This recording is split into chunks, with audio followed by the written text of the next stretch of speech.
दुश्मन को प्यार दोगे तो गला ही काटेगा। दुश्मन को दुश्मन मानकर व्यवहार करोगे तो कभी हारोगे नहीं। रोना चाहिए एकांत में। बिन रोए किन पाइया प्रेम प्यारा मीत, हे नाथ आप ही हमें सामर्थ्य दो कि हमारे अंदर कोई विकार न रहे। जबकि वो मेरा विषय नहीं है, वो इंद्रियों का विषय है। अगर समझ पा रहे हो अध्यात्म है ये।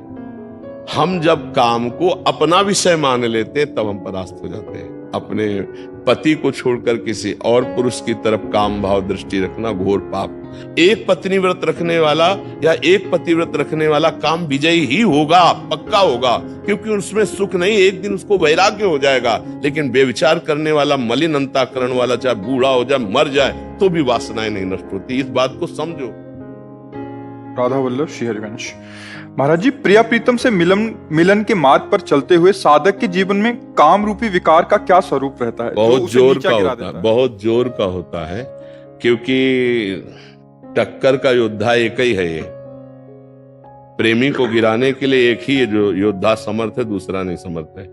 जैसे क्रोध और लोभ है, ये इसी की उपज है, काम की। कामः संजायते क्रोधा, और काम की पूर्ति में लोभ, और काम की पूर्ति में बाधा में क्रोध। लोभ और क्रोध इसी की उपज है, काम की। सबसे बड़ा सुभट योद्धा काम ही है, ज्ञानियों के लिए भी और प्रेमियों के लिए भी। ये ज्ञानियों को नित्य बैरी है, नित्य दुश्मन है, कभी ना घाने वाला, महापापी, महापापना, ये महान पाप कराने वाला, महासनो, चाहे जितना भोग लो कभी तृप्त नहीं होने वाला। तो जैसे ही हमारे हृदय में, वैसे सबके हृदय में काम है, लेकिन जैसे ही हम काम विजयी होने की सोचते हैं वैसे ही अपना विशेष रंग दिखाता है। प्रिया प्रीतम के मिलन का मतलब काम विजयी होना, भगवत प्राप्ति का मतलब काम विजयी होना। जो ही हम इस पर शासन करना चाहते हैं, तो जैसे हम किसी दुश्मन के अंडर में है तो निश्चिंत है, और जब हम भागने की कोशिश करेंगे तब वो हमारे हाथ पैर तोड़ेगा, तब वो हमको बंदी बनाएगा। ऐसे ही जब हम सोचते हैं अब हम भगवत प्राप्ति करेंगे, अब ये गंदा विचार हमारे अंदर में इतना होगा जो पहले कभी नहीं हुआ। अब इसको रोकने के लिए ही ये सत्संग है, नाम जप है, भगवान से प्रार्थना है। रोना चाहिए एकांत में। बिन रोए किन पाइया प्रेम प्यारा मीत, हे नाथ आप ही हमें सामर्थ्य दो कि हमारे अंदर कोई विकार न रहे। तो वही करो सदा तिनके रखवारी, जिम बालक राखे महतारी। वही भगवान माँ की तरह बचाते हुए, प्यार करते हुए आगे बढ़ाते हैं। बकाया है बहुत बड़ा शत्रु, ये सबसे बड़ा शत्रु है, चाहे कोई भी हो। ये इस दुश्मन को बिना नाम जप के और बिना गुरु आश्रय के परास्त नहीं किया जा सकता है।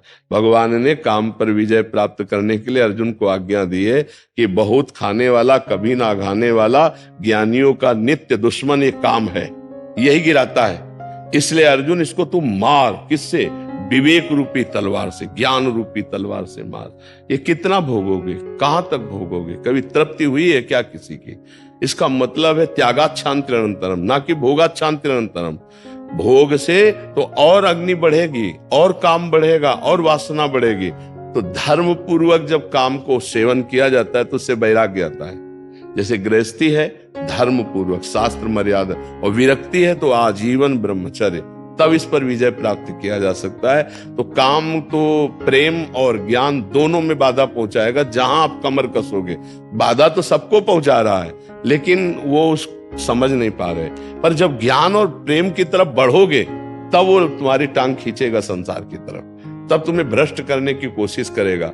जो तुम भोगना चाहते हो उससे अधिक आपको सुविधा दे देगा। वो माया है ना, आप भोगो, कोई परेशानी नहीं। और अगर आप भोगों को स्वीकार कर लिए तो प्रिया प्रीतम से मिलन की इच्छा ही नहीं रह जाएगी, योग्यता नष्ट हो जाएगी।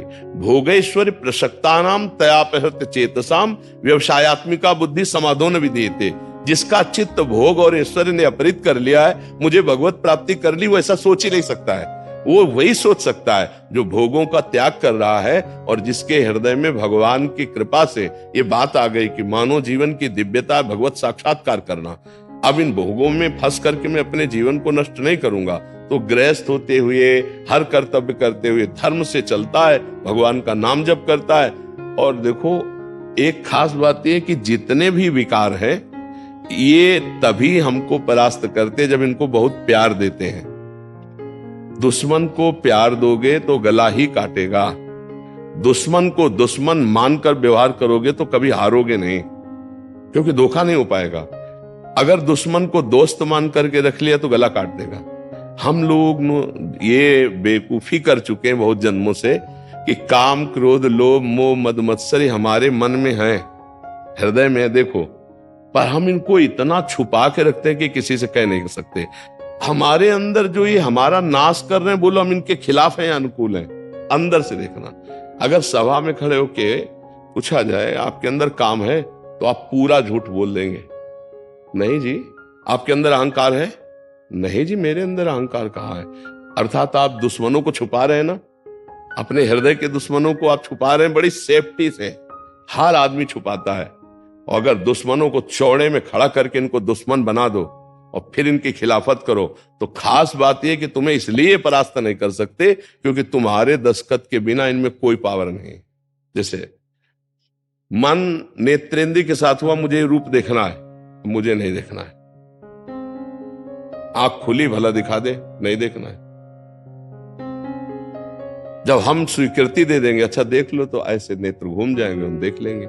नेत्रेंद्रिय मन के साथ नहीं रूप देख सकती जब तक हम नहीं चाहेंगे। श्रवणेंद्रिय मन के साथ तब तक शब्द नहीं सुन सकती जब तक हम नहीं चाहेंगे। ऐसे हर इंद्रिय तब तक भोग नहीं भोग सकती जब तक हम नहीं चाहेंगे। तो हम चाह को अपनी ना जानकर इनकी चाह को अपनी मान लिया, इसलिए हमारा नाश हो रहा है। मांग रहा है अंदर से काम, और हम क्या कर रहे हैं, हम मान लिए कि मेरी मांग है, और मैं मर। दुश्मन की बात को हम अपनी बात मान लिए, तो हम मरते चले जा रहे, जबकि वो मेरा विषय नहीं है, वो इंद्रियों का विषय है। अगर समझ पा रहे हो अध्यात्म है ये। हम जब काम को अपना विषय मान लेते तब हम परास्त हो जाते हैं, नहीं, जबकि वो आपकी मांग नहीं, आपके दुश्मन काम की मांग है। यही ना समझ होने के कारण हम कहते हैं कि हमें ज्ञान तो है कि मैं गलत कर रहा हूं, पर मैं रोक नहीं पाता हूं। इसलिए नहीं रोक पाते हो कि आपने जो गलत आपको सलाह दे रहा था, उसकी सलाह को आपने अपनी मांग मान ली, इसलिए आप गलत कर गए। तो अब ये काम को रोकने के लिए आपके अंदर विवेक चाहिए और धर्म चाहिए, ये दो चीजें। गृहस्थ हो तो धर्म पूर्वक अपने विषय का सेवन करो, तो भगवान की प्राप्ति में बाधा नहीं पड़ेगी। विरक्त हो तो किसी भी तरह से विषय संयोग है ही नहीं, क्योंकि विरक्त है। गृहस्थ में एक मर्यादा है। अब जैसे पति पत्नी का भाव है, गृहस्थ में जो अन्य भी भोग है, अगर उन्हें धर्म पूर्वक आप सेवन नहीं करते तो अपराध है, अधर्म पूर्वक अगर आप सेवन करते तो अपराध है। दोनों बातें हैं। बहुत धर्म पूर्वक उनका सेवन करना है क्योंकि आप गृहस्थ हैं। अधर्म पूर्वक भोगों का त्याग करना है। जैसे ब्याह हो गया, अपने पति को छोड़कर किसी और पुरुष की तरफ काम भाव दृष्टि रखना घोर पाप। अपनी पत्नी के सिवा किसी और स्त्री की तरफ दृष्टि रख, ये घोर पाप। अब ये कहां आज का समाज धीरे धीरे बदलता चला जा रहा है ना, तो वो कैसे हो, तो मलिन हृदय भला काम विजयी होगा। तो गृहस्थ में धर्म पूर्वक भोगा हुआ काम भी उसे भगवत प्राप्ति करा देगा। विरक्त में किसी भी तरह से काम का सेवन ना करते हुए वो सच्चिदानंद भगवान को प्राप्त होता है। अभी आप देख लीजिए, काम पर विजय प्राप्त करने के लिए दो ही उपाय हैं। एक प्रवृत्ति मार्ग से जाते हुए धर्म पूर्वक भोगते हुए वैराग्य को प्राप्त होना, और एक निवृत्ति मार्ग से जड़ से उसको नाश करते हुए, किसी भी तरह उसका संयोग ना होते हुए परमात्मा को प्राप्त करना। तो जैसे आप लोग गृहस्थ हैं, तो आप लोग एक सीमा में रहें, नाम जप करते हुए अपनी मर्यादा में रहे, तो धर्म पूर्वक गृहस्थी में चलते हुए भगवान की प्राप्ति हो जाएगी। ये विश्वास कर लीजिए। और अगर मनमानी आचरण हुए तो फिर प्रिया प्रीतम और भक्ति इनकी बात दूर जाने दो, मनुष्यता नहीं रह जाएगी, मनुष्यता नहीं रह जाएगी। देखो, पूर्व से ही गलती ना हो, हम इसीलिए इसका विरोध करते हैं। जो आजकल मित्रता का नाटक खेला जाता है ना, एक बॉयफ्रेंड गर्लफ्रेंड ब्रेकअप, तो ये नौटंकी नाटक विदेशों में होता होगा, हमारे भारत की मर्यादा नहीं, ये पवित्र कार्य नहीं है।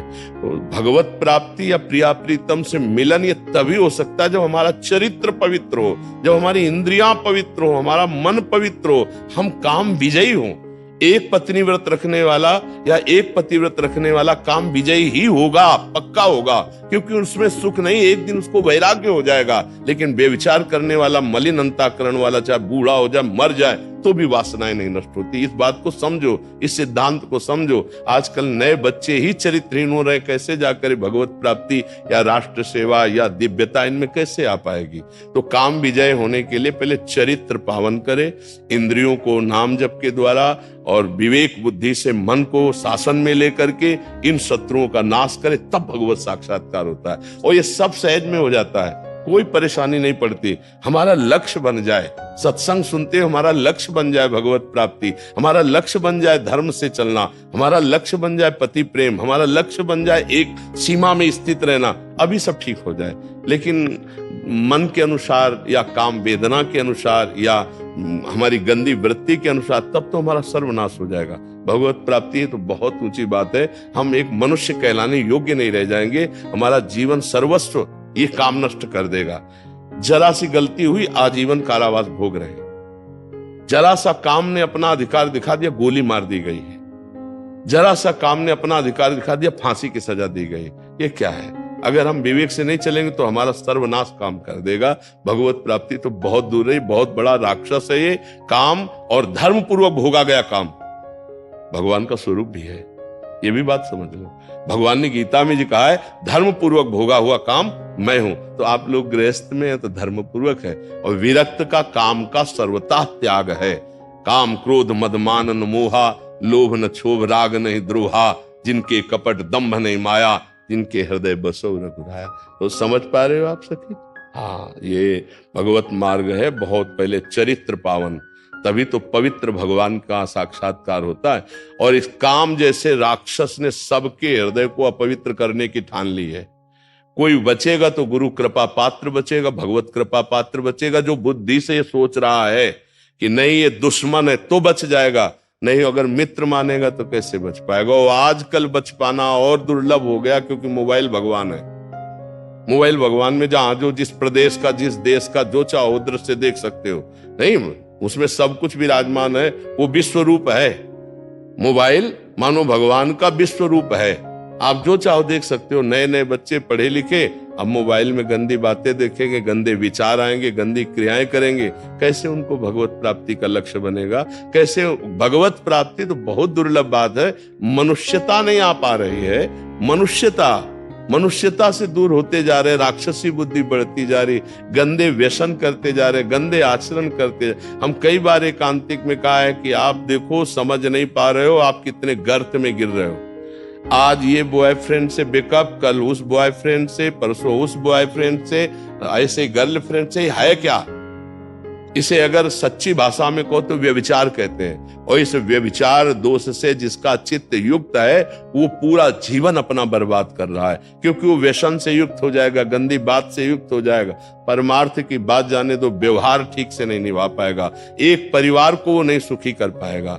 एक परिवार में वो अगर जाएगा तो वो सुखी नहीं कर पाएगा, क्योंकि उसकी वृत्ति गंदी हो चुकी है। इसलिए हमें लगता है कि भगवत प्राप्ति के लिए आपने प्रश्न किया है तो बहुत ही श्रेष्ठ है। हम सब उन माता पिता से प्रार्थना करते हैं कि अपने बच्चों को सतमार्ग का उपदेश करें, बिना अध्यात्म के सुधार नहीं होता। और उन जवान भाइयों से प्रार्थना करते हैं कि आप अपने मन को सतमार्ग में लाइए, नहीं तो ये कभी आपको चैन नहीं लेने देगा। ऐसी गलतियां हो जाएंगी जिसे पूरा जीवन पश्चाताप करना पड़ेगा। ऐसी ऐसी गलती हो जाती है जिसका कोई, अगर दंड ना मिले भी, सरकारी कानूनी दंड ना मिले, हम बच जाते हैं, तो हमारा मन हमको जला जला के ऐसा दंड देता रहेगा, पूरे जीवन अशांति और असंतुष्टता रहेगी।